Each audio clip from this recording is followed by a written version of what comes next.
Welcome to Pratap classes. दोस्तों, Pratap classes के YouTube channel पर आपका स्वागत है। आज है 10 जुलाई 2026 और 10 जुलाई 2026 के जितने भी इंडिया और वर्ल्ड के जो करंट अफेयर्स की क्वेश्चन बनते हैं, आज उनका अपने डिस्कशन करेंगे। पूरा वीडियो ध्यान से देखना और लास्ट में आपसे क्वेश्चन पूछूंगा जिनके जवाब आपको कमेंट बॉक्स में देना होगा। आज अपने पढ़ेंगे अंडर 15 और under 20 Asian wrestling championship 2026। DRDO ने पिनाका लंबी दूरी के निर्देशित रॉकेट का सफल परीक्षण किया और कॉमनवेल्थ गेम्स 2026 ग्लासगो के अंदर आयोजित होंगे। इनकी आज हम चर्चा करेंगे पूरे लेटेस्ट न्यूज के साथ में। डेली आपको सुबह ये करंट अफेयर्स की क्लास आपको मिलती है। तो कल यानी कि आज 9 और 10 जुलाई 2026 कल वाला करंट एक साथ पढ़ेगी, क्योंकि कल आपको करंट अफेयर्स की क्लास नहीं मिली थी। तो आज अपने एक साथ करंट अफेयर्स को पढ़ेंगे।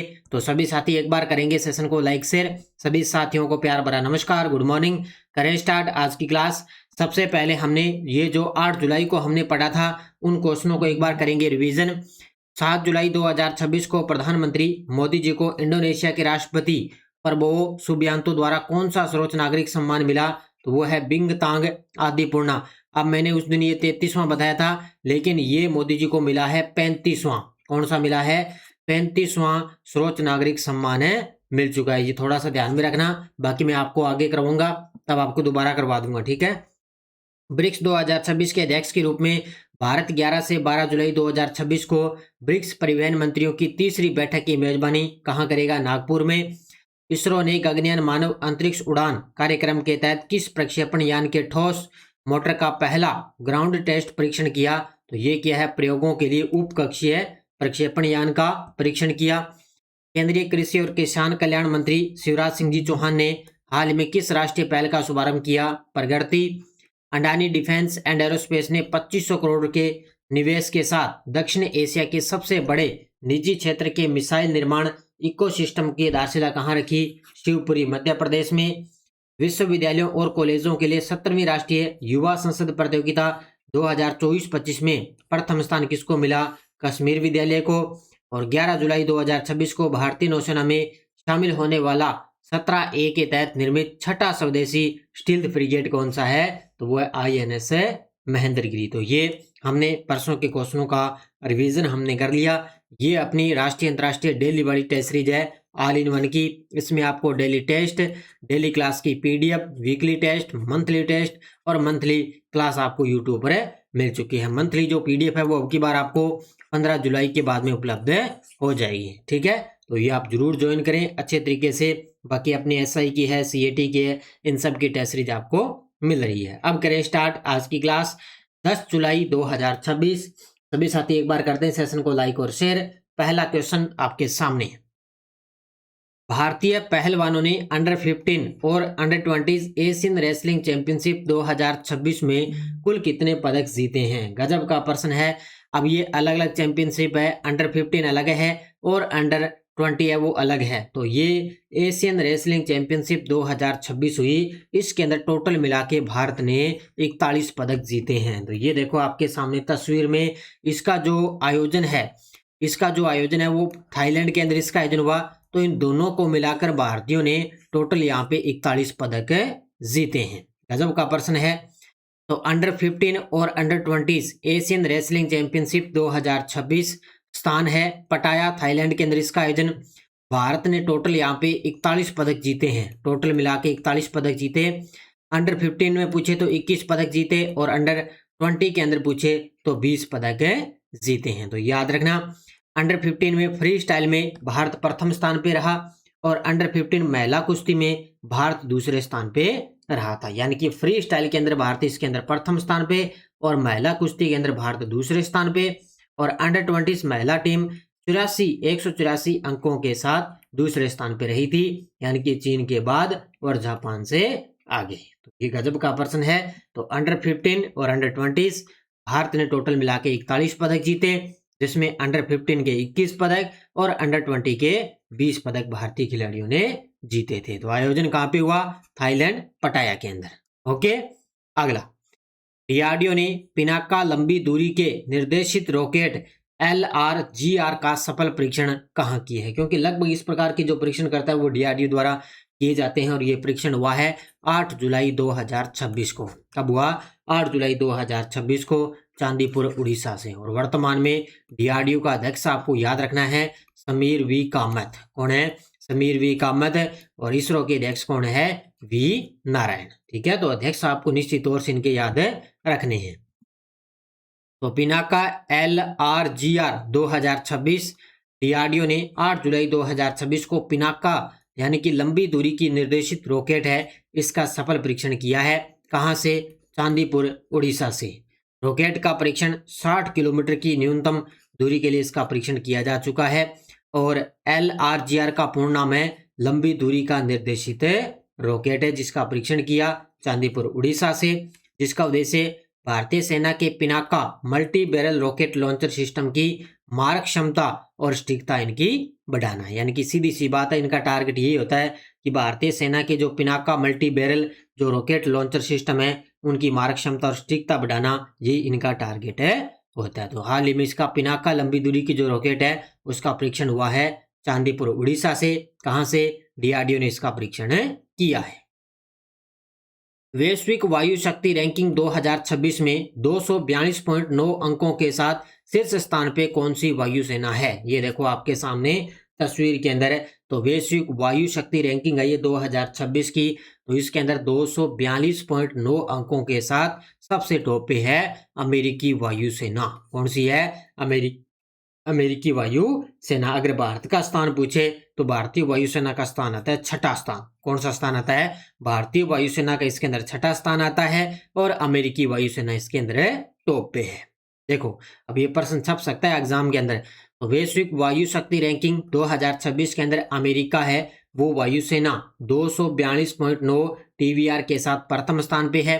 और भारतीय वायुसेना 69.4 टीवीआर के साथ 129 वायुसेनाओं के अंदर छठे स्थान पे मौजूद है। खास तौर से आपको भारत का याद रखना है कि भारतीय वायुसेना वो कौन से स्थान पे है? छठे स्थान पे। भारत ने चीन को 7वें स्थान पे है, जिसको पीछे छोड़ दिया, जबकि पाकिस्तान है इसके अंदर 18वें स्थान पे। भारतीय नौसेना की बात करें तो विमानन जो इकाई है वो 27वें पर है। और भारतीय थल सेना की जो विमानन इकाई है वो है 36वें स्थान पे रही है। ये आपको याद रखना है बढ़िया तरीके से, क्योंकि निश्चित तौर से गजब का प्रश्न है, रैंकिंग का है, सीधा एग्जाम के अंदर प्रश्न छप सकता है। ओके, अगला प्रश्न।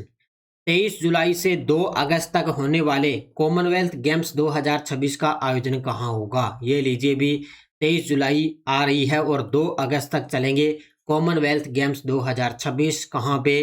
ग्लासगो स्कॉटलैंड में। कहाँ पर चलेंगे? ग्लासगो स्कॉटलैंड में। और इनके लिए ये देखो इस प्रकार की जर्सी का अनावरण हो चुका है, इस प्रकार की ड्रेस है जो कॉमनवेल्थ गेम्स के अंदर रहेगी। और अभी आपको पता है एलडीसी के अंदर एक प्रश्न भी आया था कि 2030 के अंदर राष्ट्रमंडल खेलों की मेजबानी कौन करेगा? अपना भारत का शहर है एक अहमदाबाद है, वो 2030 के अंदर मेजबानी करेगा। तो 2026 के अंदर पूछे तो ग्लासगो स्कॉटलैंड। अभी स्टार्ट होंगे 23 जुलाई से। तो 23 जुलाई से 2 अगस्त 2026 कॉमनवेल्थ गेम्स ग्लासगो स्कॉटलैंड में आयोजित होंगे। भारतीय खिलाड़ी पहली बार जूट विस्कोस मिश्रित आधिकारिक ड्रेस पहनेंगे। ये पॉइंट नोट कर लेना भी, जो भारतीय खिलाड़ी है ना, अब की बार पहली बार जूट विस्कोस मिश्रित जो आधिकारिक जो ड्रेस है वो पहनेंगे। यह ड्रेस 100% बायोडिग्रेडेबल है और ये किसी देश द्वारा जूट परिधान पहनने का पहला अंतर्राष्ट्रीय बहु खेल आयोजन होगा। यानी कि किसी देश के द्वारा जूट परिधान पहनने वाला पहला ये अंतर्राष्ट्रीय बहु खेल होगा। इसमें भारतीय दल के अंदर 124 सदस्य शामिल होंगे और इस ड्रेस का निर्माण राष्ट्रीय jute board, Gloster jute mills और NIFT ने मिलकर इसका निर्माण किया है। तो इसलिए चर्चा में आ गया। ये देखो आपके सामने ड्रेस आप देख सकते हो, ये है एक प्रकार की जूट से संबंधित ये ड्रेस रहेगी इस पर और भारतीय खिलाड़ियों के लिए। 7 जुलाई 2026 को जनजातीय मामलों के केंद्रीय मंत्री श्री जुएल ओराम ने किस डिजिटल लर्निंग प्लेटफॉर्म का शुभारंभ किया है? तो ये देखो आपके सामने तस्वीर के अंदर हमारे जनजातीय मामलों के केंद्रीय मंत्री हैं श्री जुएल ओराम। इन्होंने डिजिटल लर्निंग प्लेटफॉर्म का शुभारंभ किया जिसका नाम है ट्राइबेक्स। क्या नाम है इसका? ट्राइबेक्स। ठीक है, तो देखो केंद्रीय जनजातीय मामलों के मंत्री श्री जुएल ओराम ने ट्राइबेक्स का शुभारंभ किया है। इस ट्राइबेक्स जनजातीय है वो कला, संस्कृति, भाषाओं और पारंपरिक ज्ञान के लिए भारत का पहला डिजिटल लर्निंग प्लेटफॉर्म है। सीधी सी बात है, भी जनजाति जो कला है, संस्कृति है, भाषाएं है, पारंपरिक ज्ञान है, उससे संबंधित है। इसका शुभारंभ भुवनेश्वर में आयोजित PRILs को मजबूत करने संबंधी राष्ट्रीय कार्यशाला के उद्घाटन सत्र में इसका आयोजन, इसको गया शुभारंभ इसका किया गया था। तो ये आपको याद रखना अच्छे तरीके से, ठीक है। तो ये उड़ीसा के अंदर इसकी शुरुआत हुई है, ट्राइबेक्स कार्यक्रम की शुरुआत। जवाहर पर्वतारोहण एवं शीतकालीन खेल संस्थान ने हाल ही में किस पर्वतमाला में पर्वतारोहण अभियान पूरा किया है? ये देखो आपके सामने तस्वीर के अंदर जवाहर पर्वतारोहण और शीतकालीन खेल संस्थान है, उसने हाल ही में पर्वतमाला के अंदर एक पर्वतारोहण अभियान पूरा कर दिया। कौन सी पर्वतमाला है? तो वो है ख्याम तसो पर्वतमाला। कौन सी? ख्याम तसो पर्वतमाला। ये अभी जो लद्दाख के अंदर है, कहाँ पे है? लद्दाख में है, और इसी को इन्होंने सफलतापूर्वक पूरा किया है। किसने? जवाहर पर्वतारोहण एवं शीतकालीन खेल संस्थान, ठीक है। याद रखना, छप सकता है एग्जाम में। तो संस्थान है जवाहर पर्वतारोहण शीतकालीन खेल संस्थान है। स्थान कहाँ पे है? पहलगाम में। अभियान क्षेत्र राजधानी का ख्याम तसो पर्वतमाला है, कहाँ पे? लद्दाख के अंदर। इस अभियान का प्रमुख नेतृत्व किया था कर्नल हेमचंद्र सिंह। ये पॉइंट नोट कर लेना, भी पूछा जा सकता है। इस अभियान का नेतृत्व colonel Hemchandra Singh.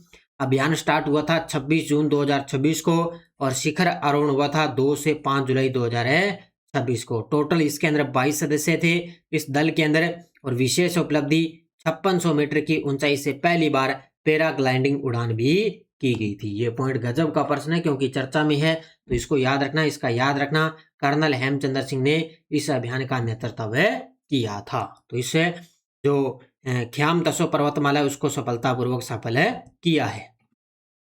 Capital dredging phase 4 यानी कि 4-6 परियोजना के सफल समापन के बाद कामराज पोर्ट लिमिटेड भारत का कौन सा बंदरगाह बन चुका है? तो कैपिटल ड्रेजिंग फेज है 6। इस परियोजना के सफल समापन के बाद कामराज जो पोर्ट लिमिटेड है वो भारत का कौन सा बंदरगाह बन चुका है? तो ये बन चुका है दूसरा बंदरगाह। कौन सा बन चुका है? दूसरा बंदरगाह बन चुका है, यानी कि KPL। अब ये ज्यादा तो लगभग पोर्ट नहीं, लेकिन थोड़ा ध्यान में रखना। तो कामराज पोर्ट लिमिटेड यानी कि KPL कैपिटल ड्रेजिंग फेज 6 के बाद में 18 मीटर परिचालन ड्राफ्ट वाला भारत का दूसरा बंदरगाह बन चुका है। यह परियोजना 444 करोड़ रुपए की लागत से विकसित की गई। अब ये बंदरगाह 1,70,000 DVWT के पूर्ण रूप से भरे कैपेसाइज जहाजों को संभाल सकता है, यानी कि अलग अलग सब जिनकी कैपिटल साइज होती है, तो उससे क्या ये जहाजों को अलग अलग से संभाल सकते हैं। तो कैपिटल ड्रेजिंग जो फोर्स 6 है, उसके बाद में 18 मीटर ये परिचालन ड्राफ्ट वाला दूसरा बंदरगाह बन गया भारत का। कौन सा? कामराज पोर्ट लिमिटेड है। कौन सा? Kamaraj port limited. पर्यावरण, वन और जलवायु परिवर्तन मंत्रालय ने किस विश्वविद्यालय के प्राकृतिक इतिहास संग्रहालय को देश का 21वां नामित भंडार घोषित किया है? ये भी गजब का प्रश्न है, तो याद रखना। पर्यावरण, वन और जलवायु परिवर्तन मंत्री हैं भूपेंद्र जी यादव।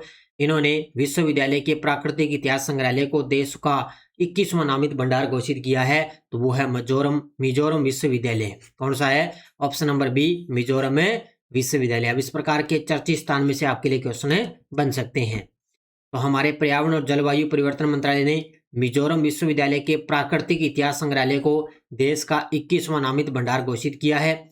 यह अधिसूचना जैविक विविधता अधिनियम 2002 की धारा 39 के तहत जारी की गई, और 2022 के अंदर ये स्थापित संग्रहालय इंडो बर्मा जैव विविधता हॉटस्पॉट के अंदर स्थित है। तो 2022 के अंदर ये स्थापित होता संग्रहालय इंडो बर्मा जैव विविधता हॉटस्पॉट के अंदर शामिल है। कौन सा? मिजोरम विश्वविद्यालय। तो ये देश का 21वां नामित भंडार हुआ है, किसके तहत? प्राकृतिक इतिहास संग्रहालय के तहत। इस प्रकार के चर्चित स्थल में आ जाएंगे तो सीधा प्रश्न छप सकता है। अब देखो वन लाइनर करंट आपके सामने। प्रधानमंत्री मोदी ने जकार्ता में इंडोनेशिया की संसद को संबोधित करने वाले पहले भारत के प्रधानमंत्री, प्रथम प्रधानमंत्री बन गए भी। अब ये देखो इंडोनेशिया की संसद के अंदर इन्होंने संबोधित किया है हमारे मोदी जी ने, और इंडोनेशिया का 35वां सर्वोच्च नागरिक सम्मान मोदी जी को मिला है।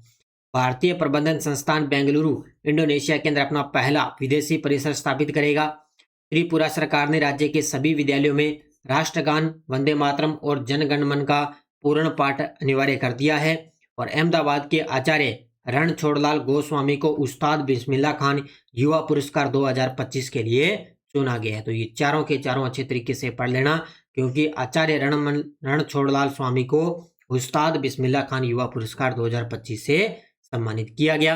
ये वन लाइनर गजब तरीके से पढ़ लेना। और ये टेलीग्राम ग्रुप है, कोई सूचना, कोई लिंक, कोई नोटिफिकेशन सब आपको टेलीग्राम पे सूचना मिल जाती है। पिछले वीडियो का क्वेश्चन क्या था? संयुक्त राष्ट्र सतत विकास लक्ष्य SDG सूचकांक 2026 के भारत का स्थान है 94 नंबर का। बहुत सारे विद्यार्थियों ने बड़े गजब के जवाब दिए, उन सभी को बहुत बहुत शुभकामनाएं।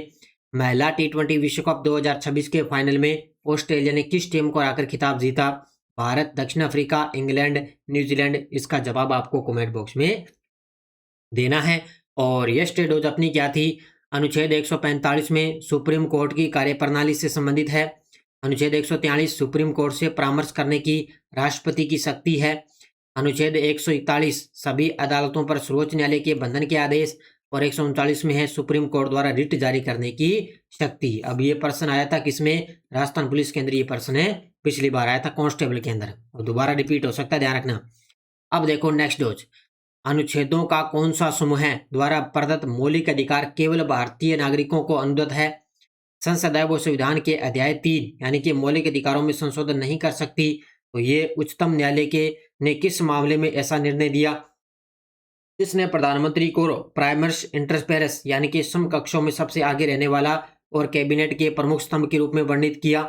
और भारत के निर्वाचन आयोग को उपराष्ट्रपति चुनाव करवाने का अधिकार किस अनुच्छेद के अंतर्गत प्राप्त है? तो ये आपको याद रखना है अच्छे तरीके से, क्योंकि ये प्रश्न दोबारा आएंगे और दोबारा यहीं से प्रश्न रिपीट होंगे। और ये अपनी SI 2021 री एग्जाम होगा अभी, उसकी टेस्ट सीरीज है राष्ट्रीय, अंतर्राष्ट्रीय, राजस्थान तीनों का करंट। अगर आपको कोई भी समस्या होती है ना, तो इस नंबर पे व्हाट्सअप मैसेज कर लिया करो, व्हाट्सअप मैसेज करके छोड़ दिया करो, आपको रिप्लाई जरूर मिलेगा। ठीक है, कोई टेस्ट सीरीज वगैरह है, कोई आपको और भी कुछ चीज़ें पूछनी होती है तो इस नंबर पे व्हाट्सअप कर लेना। बाकी RS की टेस्ट सीरीज चल रही है करंट अफेयर्स की, इसमें भी तीनों का करंट आपको कॉम्बो दिया जा रहा है। CAT के अंदर देखो 12वीं लेवल के लिए राष्ट्रीय राजस्थान आएगा, और ग्रेजुएशन लेवल के लिए तीनों का करंट आपको पढ़ना पड़ेगा। ठीक है, तो ये थी आज की अपनी क्लास। सभी साथी करेंगे वीडियो को जाते जाते लाइक शेयर, बस अच्छे तरीके से पढ़ो, मेहनत करो, खूब सारे आपको करंट अफेयर्स के अंदर प्रश्न आपको मिलेंगे। धन्यवाद। जय हिंद, जय भारत, जय राजस्थान।